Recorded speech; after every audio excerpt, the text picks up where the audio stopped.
665 বছর ধরে চলেছিল বিভিন্ন বংশের হলো ইসলামিক শাসন। হ্যাঁ, 665 বছর। গত 6 বছর বিজেপির শাসনে সব থেকে বেশি যে কথা তারা বোঝাবার চেষ্টা করেছে তা হলো হিন্দু খতরে মে হ্যায়। অথচ এই হিন্দুরা অনায়াসে পার করেছে 665 বছরের ইসলামিক শাসন। 665 বছরে কেউ যদি চাইতো তাহলে কি এই ভূখণ্ডে একজনও হিন্দু অবশিষ্ট থাকতো? আমি সুচন্দ্রিমা, নমস্কার। মাঝে মধ্যে ইতিহাস চর্চা করা ভালো। কিছু মানুষ আছেন যারা ইতিহাসের নামে তাদের ইচ্ছে মতো যা খুশি তাই বোঝাতে থাকেন, সেটা বিপজ্জনক। তাই আজ একটু ইতিহাস ঘাটা যাক। মাঝে মধ্যে দেখবেন আরএসএস, বিজেপির লোকজন বলেন ইসলাম কি হিংস্র, তাদের রাজারা সম্রাটরা কি হিংস্র, কি অত্যাচারী না চালিয়েছে, হিন্দু দেখেছে আর মাথা কেটেছে। এবং এসব বলতে গিয়ে সবচেয়ে আগে যার নাম আসে সে হলো Genghis Khan.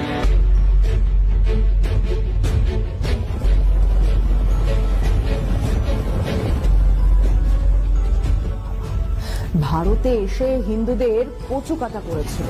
My name is Khan, Genghis Khan. Khan মানেই মুসলমান, আর মুসলমান মানেই অত্যাচারী, অশিক্ষিত, জ্ঞান বিজ্ঞানের ধার ধারে না, আল্লাহর নির্দেশে কেবল কাফেরদের মারা, এই হলো তাদের কাজ। এবং সেই খানেদের অন্যতম হলো চেঙ্গিস খান।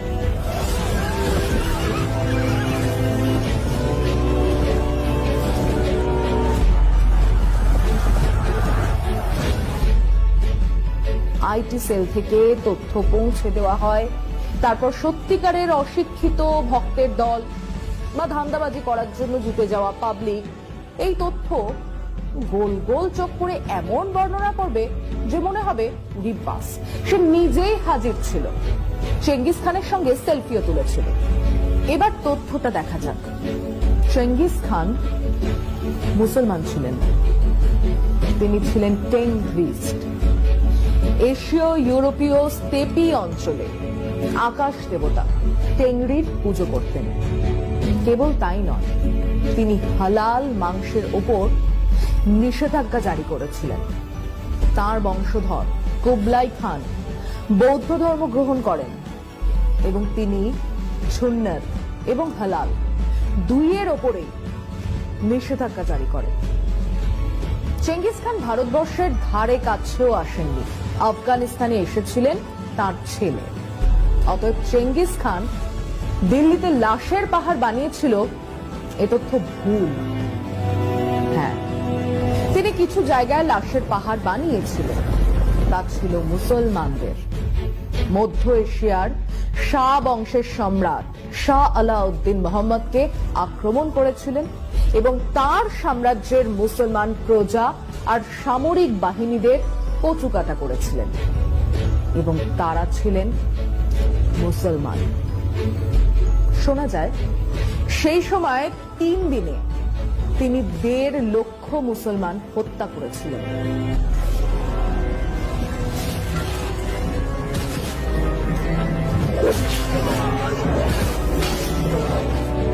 মুসলমান বলে নয়, তারা তাকে বাধা দিতে এসেছিল তাই। এই হলো চেঙ্গিস খান প্রসঙ্গ। এবার আসা যাক তৈমুর লং প্রসঙ্গে। তৈমুর সুন্নি মুসলমান ছিলেন, নকশবন্দ ধারার সুফি ধারার মুসলমান, কিন্তু সম্রাট যিনি তার সাম্রাজ্য বাড়াতে চান, ঘোড়ার পিঠে চেপে দুর্ধর্ষ সৈন্যবাহিনী নিয়ে ছুটেছেন দেশ থেকে দেশান্তরে। সামনে যারাই এসেছেন, সে মুসলমানই হোক, খ্রিস্টান হোক, শিয়া হোক, সুন্নি হোক, তাকেই মেরেছে। লাশের পাহাড় তৈরি হয়েছে। লুটপাট করে ঘোড়া, উট, হাতি, সোনা গয়না নিয়ে দেশে ফিরেছেন। কোথায় না গেছেন, ওধারে চীন, এধারে পারস্য, ওধারে রাশিয়া, আর নিজের রুক্ষ শুষ্ক দেশকে সাজিয়েছেন। বিরাট বিরাট মাদ্রাসা তৈরি করেছেন, তৈরি হয়েছে মসজিদ। এখনো উজবেকিস্তানে গেলে সেসব মাদ্রাসা মসজিদ দেখা যাবে না, তাদের প্রাসাদ দেখা যাবে না। আসলে তেমন বড় প্রাসাদ তৈরি করার নেই। এবার আসি ভারতবর্ষে অভিযানের কথায়। আবার বিজেপি আরএসএস তাদের ইতিহাস বলবে, কিভাবে হিন্দু রাজাদের মেরে কেটে তৈমুর লাশের পাহাড় তৈরি করেছিল। তথ্য বলছে দিল্লি শহরের ঠিক বাইরে তৈমুর বাহিনীর সঙ্গে লড়াই হয়েছিল 1398 সালের লড়াই। ছিল তুগলক বংশের শেষ সম্রাট নাসিরউদ্দিন মোহাম্মদ শাহের। তুগলক বংশের এই রাজাকে হারিয়ে ফিরে গিয়েছিলেন আমির তৈমুর। বিশাল ধনসম্পত্তি লুট করে চলে গিয়েছিলেন, যেমন অন্য বহু রাজা সম্রাটরা করত। এই জন্যই তারা তাদের দেশে নায়ক হয়ে থাকতেন। উজবেকিস্তানে আমির তৈমুর আমাদের দেশের গান্ধীজির মতো। টাকা থেকে সংসদ সর্বত্র আমির তৈমুর। তো তিনি ভারতে এসে লড়লেন, কিন্তু মুসলমান রাজা নবাব সম্রাটদের সঙ্গে। বিজেপির হোয়াটসঅ্যাপ ইউনিভার্সিটিতে বলা হয় তিনি কাফের মারতে বেরিয়েছিলেন। আসলে মধ্যযুগের ইতিহাসের যে কোনো সম্রাট নবাবের মতো তিনিও ছিলেন সাম্রাজ্যলোভী, নিষ্ঠুর। মারাঠাদের দিকেই তাকিয়ে দেখুন না, ছেলে ঘুমলো, পাড়া জুড়লো, বর্গী এলো দেশে। এই বর্গী কারা? এরা তো হিন্দু। ভবানী পাঠক কে ছিলেন? কাকে পুজো করতেন? এই বর্গীরা লুটপাট করত।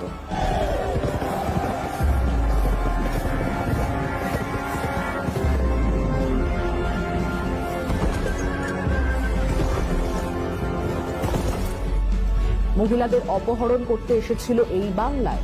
কে আটকালো? আলীবর্দী খান, একজন মুসলমান রাজা।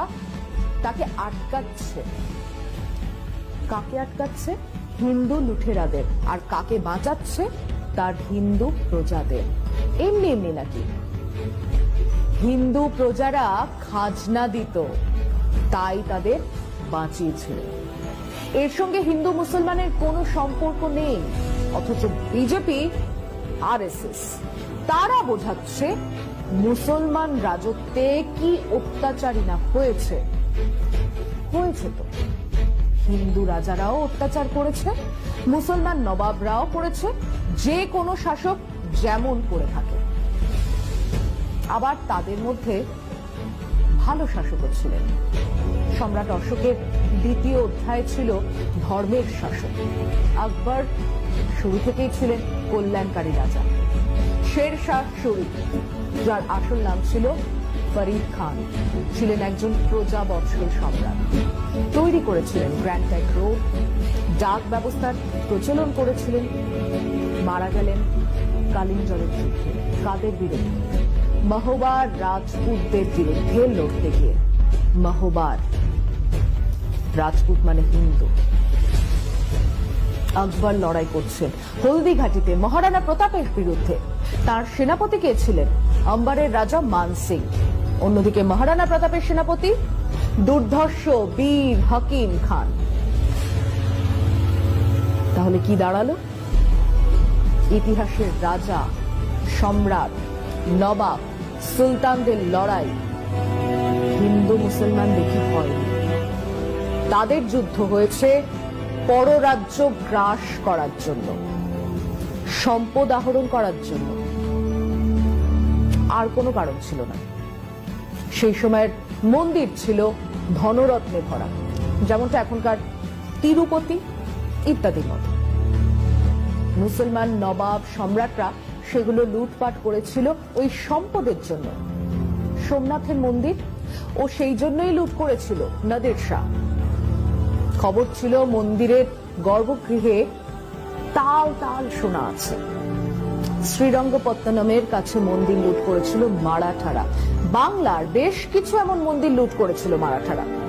আসলে চেয়েছিল সম্পদ আহরণ। কিন্তু যে ঘটনাগুলোকে আজ এত দিন পরে তুলে ধরছে আরএসএস বিজেপি, তা দিয়ে তারা বোঝানোর চেষ্টা করছে কেবল মুসলমান রাজারা হিন্দুদের ওপর অত্যাচার করত। আচ্ছা আসুন তাহলে আরেকটা তথ্য দেওয়া যাক। 1192 পৃথ্বীরাজ চৌহানকে যুদ্ধে হারিয়ে মোহাম্মদ ঘোরি দিল্লি দখল করলেন।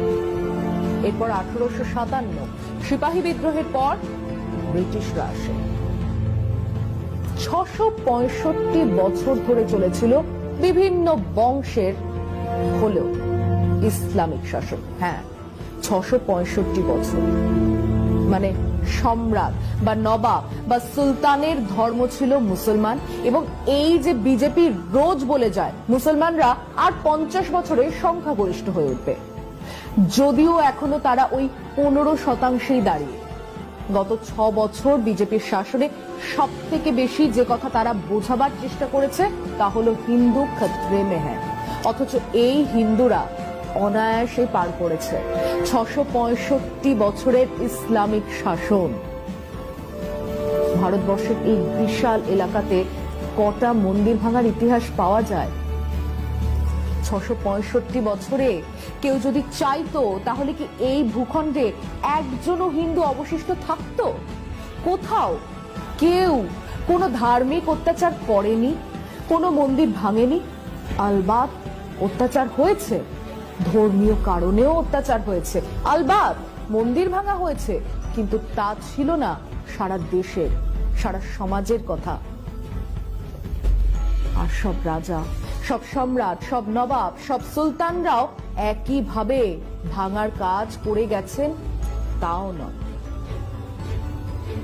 ধরুন অরঙ্গজেবের কথা, যে কথা বিজেপি আরএসএস সব থেকে বেশি বলে। আসুন দেখা যাক সত্যিটা কি। অরঙ্গজেব নাকি কাশী বিশ্বনাথের মন্দির ভেঙেছিলেন, ঠিকই বলছে। অরঙ্গজেবের ধর্মীয় অসহিষ্ণুতা ছিল, কিন্তু উনি আবার কামাখ্যা মন্দিরের জন্য জমি দান করেন, উজ্জয়িনীর মহাকাল মন্দিরের জন্য জমি দান করেছিলেন, বৃন্দাবনের কৃষ্ণ মন্দিরের জন্য জমি দান করেছিলেন। তাহলে কি নাড়ালো? উনি মন্দির ভেঙেছেন, আবার মন্দিরের জন্য দানও করেছেন। উনি ধর্মভীরু মুসলমান ছিলেন, মসজিদের জন্য প্রচুর দান ধ্যান করতেন, স্বাভাবিক। কিন্তু গোলকুন্ডার রাজা তানাশাহ তাকে খাজনা দিচ্ছিলেন না। ওদিকে প্রচুর ধনরত্ন এক মসজিদের ভেতরে জমা করেছিলেন। অরঙ্গজেব সেই মসজিদ ভেঙে ওই ধনরত্ন লুট করেন। অন্তত একটা মসজিদ ভাঙার কথা তো ইতিহাসেই আছে। আসলে আমরা নবাব, সম্রাট, সুলতানদের নৈতিক ধার্মিক দৃষ্টিকোণ থেকে দেখার চেষ্টা করছি।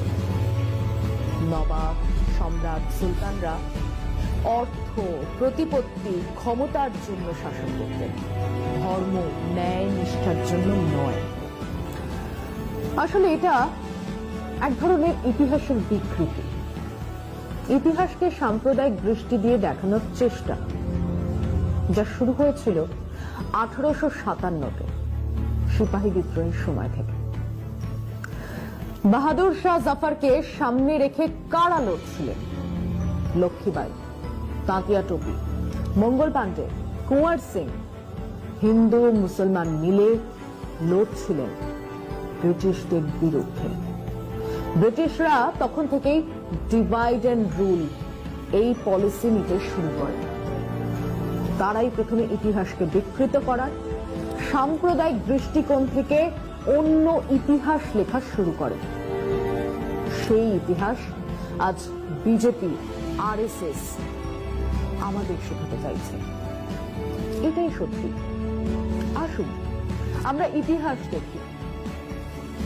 দিল্লির সাম্প্রদায়িক হিংসার ইতিহাস খুব পুরনো নয়। এমনকি দেশভাগের সেই দিনগুলোতেও দিল্লি ছিল শান্ত। 1974-এ সদরবাজার এলাকায় একটা হামলা হয়, 10 জনের মৃত্যু হয়, 44 দিন কারফিউ জারি ছিল। এরপর 1987-তে হজখাস এলাকাতে 15 জন মারা গিয়েছিল, কিন্তু তার মধ্যে 10 জন পুলিশের গুলিতে। মানে পুলিশ শুরু থেকেই সক্রিয় ছিল। 1992-এ বাবরি মসজিদ ভাঙার ঠিক পরে সিলমপুরে হিংসা ছড়ায়, 30 জন মারা গিয়েছিল। বিজেপি এরপর থেকে দিল্লিতে বেশ শক্তিশালী হয়ে ওঠে। তার আগে পর্যন্ত দিল্লি কংগ্রেসের দখলে ছিল। অবশ্যই 1984-র শিখ হত্যার কথা উঠবে, কিন্তু সেটা তো সাম্প্রদায়িক হিংসা ছিল না, সেটা ছিল গণহত্যা। কংগ্রেসের নেতাদের নেতৃত্বে গণহত্যা, যার জন্য তাদের কয়েকজন শাস্তি পেয়েছে। কংগ্রেস দল হিসেবেই ক্ষমা চেয়েছে, কিন্তু এই কংগ্রেস দলই আজকের এই নতুন দিল্লির চেহারা তৈরি করেছে। আগে দিল্লির ঠিক মধ্যিখানে ছিল মুসলমান মানুষজনের বাস। বাহাদুর শাহ জাফর মার্গ, আসিফা আলী মার্গের উল্টো দিকে তুর্কমান গেটের পাশে ছিল বিরাট বস্তি এলাকা। দেশভাগের সময় পয়সাওয়ালা মুসলমানরা চলে গিয়েছিল পাকিস্তানে, পড়েছিলেন গরিব সেই সব মুসলমান মানুষরা, তারাই থাকতেন ওই বস্তিতে। সঞ্জয় গান্ধী আর তার সাকরেত বলা যায় জগমোহনকে নিয়ে ওই তুর্কমান গেটের পাশের বস্তি ভাঙেন, বুলডোজার দিয়ে ভাঙেন। উৎখাত হন লক্ষ লক্ষ মুসলমান গরিব মানুষ। সঞ্জয় গান্ধী তখন দিল্লির সাজাচ্ছিলেন। ওই উৎখাত হওয়া মানুষেরা চলে গেলেন দিল্লির উত্তর পূর্বে। সেখানে তৈরি হলো ঝুগ্গি ঝুপড়ি।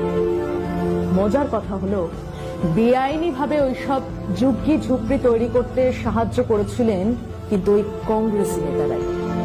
তাই এখনো ওই সব কলোনিগুলোর নাম হলো ইন্দিরানগর, জওহরলাল নগর, সঞ্জয় নগর। এখনো বাসস্ট্যান্ড লেখা থাকে যে যে কলোনি। জানেন সেটা কি? ঝুগ্গি ঝোপড়ি কলোনি। সেসব বেআইনি কলোনিকে আইনি করা হবে বলে প্রতিশ্রুতিও সেই কবেকার। এবারেও নরেন্দ্র মোদী বললেন, কিন্তু রেজিস্ট্রি হলো মাত্র 29 জনের, তাও আইনসম্মত ভাবে নয়। সে কথা যা বলছিলাম তা হলো, ওই তুর্কমান গেটের পাশ থেকে সরে গিয়ে যমুনা পারে কিছু মুসলিম ঘেটো তৈরি হলো। সেখানে দেশের অন্য প্রান্ত থেকে মুসলিমরা এলেন, 71-এ বাংলাদেশ থেকেও এলেন, কিন্তু সব মিলিয়ে ওই ঘেটোর মতোই হয়ে রইল। হিন্দু মুসলমান এলাকা হলো না, হিন্দু এলাকা হলো, মুসলমান এলাকা হলো, এবং এই অঞ্চলে কমিউনাল টেনশন লেগেই রইল। হিন্দু এলাকাগুলো 1992 থেকে বিজেপির এলাকা হয়ে উঠল, আর মুসলিম এলাকা হলো কংগ্রেসের। অবশ্য 2015 থেকে এই এলাকাগুলো চলে গেছে আপের কাছে। কংগ্রেস ক্রমশ শক্তি হারিয়েছে।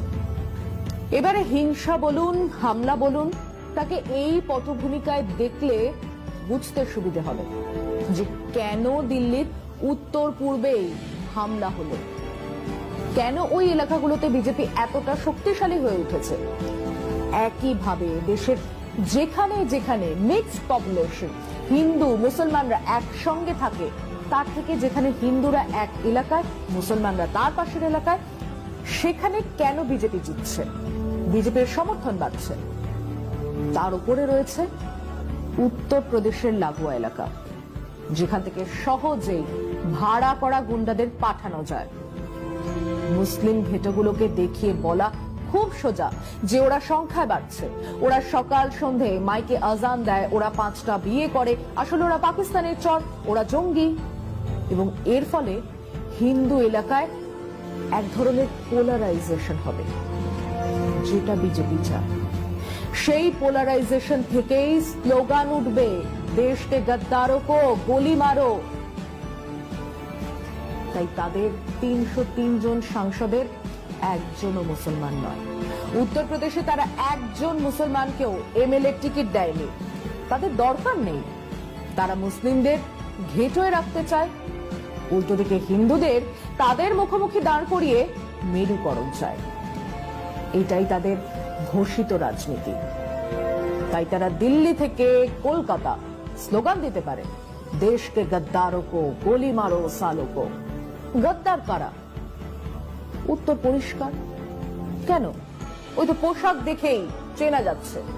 এবং যারা তাদের হয়ে কথা বলছেন তারা দেশদ্রোহী, তারাই গদ্দার। যেখানে হিন্দু মুসলমান একসঙ্গে থাকবে সেখানে মেরুকরণ করা কঠিন।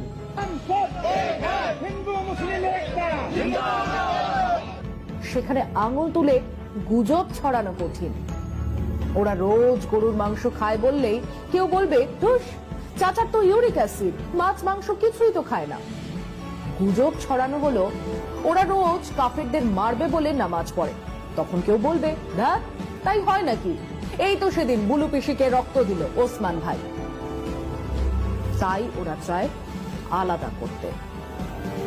বিজেপি আরএসএস চায় মুসলমানরা খিদিরপুর আর পাক সার্কাসেই থাকুক, গুজব ছড়াতে সুবিধা হবে, হিন্দু ভোট মেরুকরণে সুবিধে হবে। এটাই তাদের রাজনীতি। এই রাজনীতির বিরুদ্ধেই কথা বলতে হবে।